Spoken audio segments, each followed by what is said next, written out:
experiences. I mean, I'm particularly curious about Andee's and what you had to do, audition for Wraith Queen. But yeah.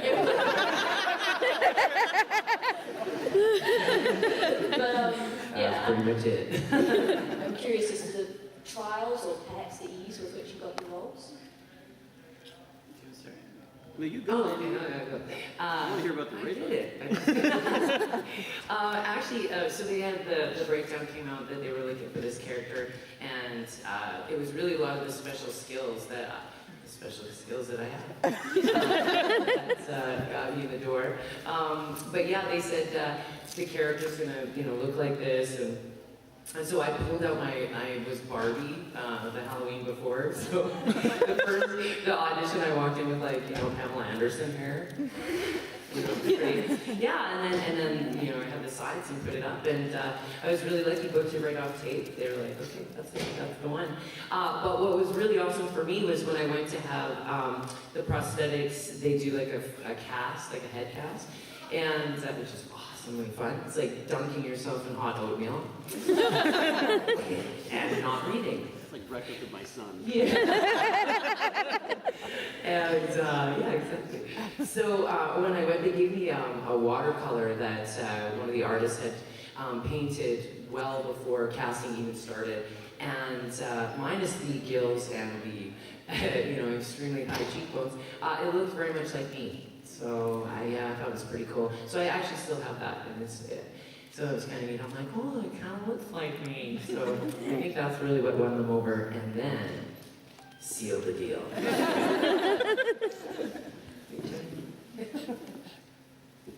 How I got the job? Yeah. How I got the job. Special needs contest. Basically, no. When I was in jail, they did this thing. They went through the smaller prisons, and I got the job. Part of my parole. Like a readability. Service. So your acting is essentially community service. It's a service to my community. Disservice.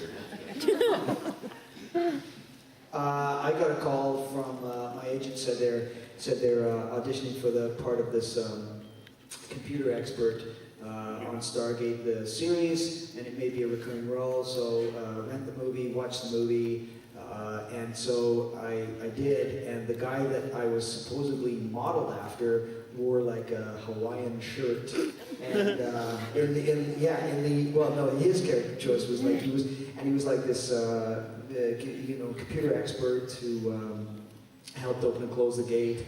And so I was like, oh, okay, he's a bit odd, but all right, fair enough. I didn't know. And before Stargate started, I had no idea what the series was going to be like what the tone of the show was, because they hadn't made it yet. So a lot of shows you can go in and when they're up and running, you kind of have a sense of what the acting style is. With Stargate, I had no idea. Did they say don't do it like a movie or do it like a movie? They just said this guy, he's a bit of a maverick, and he's. I nailed it! What happened was I go in, and honestly, everybody's joked about this over the years, but the fact is that when I started out, my lines were like, sitting doing Chevron 1 encoded, Chevron 2 encoded, Chevron 3 encoded. And that's all my lines were in the audition, and there was nothing else to them. But it was broken up in between, cutting to Shanks, and he's like firing a machine gun, and and then cut back to me, Chevron 2 encoded. Amanda's doing something super interesting, and cut back to me, Chevron 3 encoded. Open the gate. So as an actor, you go in and you go, okay, well I got to do something with this. I got to make it interesting. And my background was in like comedy for years. So I go, well, I'll just be funny.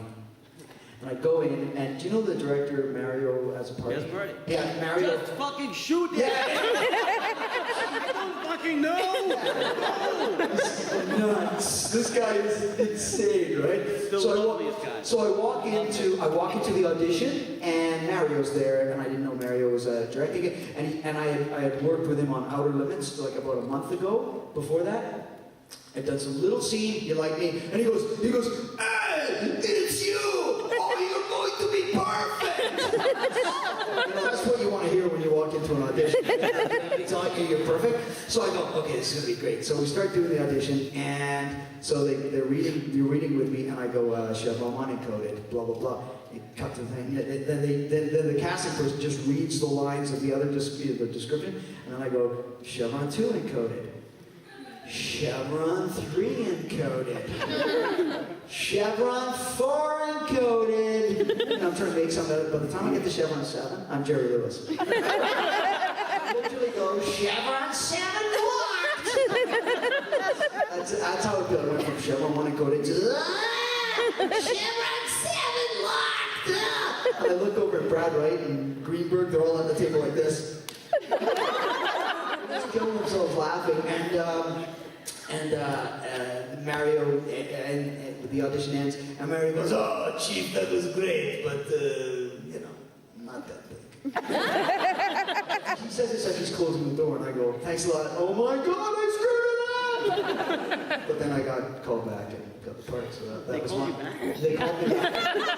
They made me know, but when I came back, do you know Jonathan Glassman? Yes. Okay, Jonathan Glassman. If you've ever seen those old, the older seasons where you see the producer's name, Jonathan Glassman. Jonathan Glassman was the guy that was not there during my first audition, and he was there at the second audition. And this guy is essentially, it's like auditioning on Easter Island. Just a stone, quizzical face with like zero expression. And I come in, and of course now it's changed because Mario's sitting next to him. And Mario's like the big, "Hey, how you doing? Hey!" And I come in and I go, "Hey, Mario," and he goes, "Hello." It's like this. "Don't fucking talk to me. Don't talk to me. Don't look at me. Don't talk to me. Jonathan Glassman is here." And so I think, oh, I'll just do the same thing. They call me back. You basically do the same. You don't do anything different. They just want to see you again. And so I start going, Chevron 1 encoded. Jonathan Glassman goes, "Stop. Stop. Just say the line, please." I go, "Oh my God, my ass just goes like that." Oh no. And Mario's just looking at me going, "I don't know. Just do what he says, whatever." You know. And then I get to Chevron 4, and of course I'm like, I've got to do something. I can't just read, I just can't just say these lines. And I go, Chevron 4 encoded. And he goes, "Don't sigh." I go, okay. And then I just like go through the whole grocery list of chevrons, and he just goes, "Thank you." And I leave, and I'm like, what the hell is that? I have no clue. "See you later, Mario." "Bye. Don't look at me. Don't look at me. Don't pretend you don't know me. You know, help me, please, for the love of God, help me. I'm kidnapped, get me out of here." And then I just got the part, so there you go. That's like the longest audition. How many chevrons were there? 7. They call you back for like 7. Call me back for 7. I had done SG1 before. I originally got offered a different part on SG1 and couldn't do it because I was busy. And so McCabe was like a second choice character for them. But when they went to do Atlantis, I was told unequivocally that they did not want McCabe. They were not doing McCabe. This was a new character who was originally going to be this African-American astrophysicist. And the way they term it, the most offensive thing that they term in Hollywood is, we're going black with that role.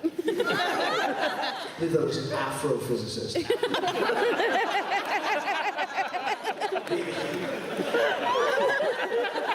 I may have been on the microphone. So I actually went on an audition for this character, this Ingram character. And the guy who was the casting agent was like, "Look, they do not want McKay, so that was to McKay." So I would do a line, and they'd be like, no, he's not that much of an asshole. I basically spent the entire audition fighting to do McKay as this other character, Ingram. And in fact, originally when I got it, I got the part of Ingram. It was that I was going to be called someone else. I was going to play someone else, and then I got this call, and they're like, "I've been thinking about it. I think McKay's going to work better." Yeah, it was just like a week ago. I was on your other show playing McKay. I'm going to show up now, like, "Hi, I'm Ingram." Yeah, that was it for me. So I went and did that. I put myself on tape, and then, it was back and forth and up in Vancouver. We're Jane. I just moved in with Jane, so literally we're like 2 days into our first apartment together, and I was like, I got good news and I got bad news. Bad news is you're unpacking. Good news is I've got to work for the next guy.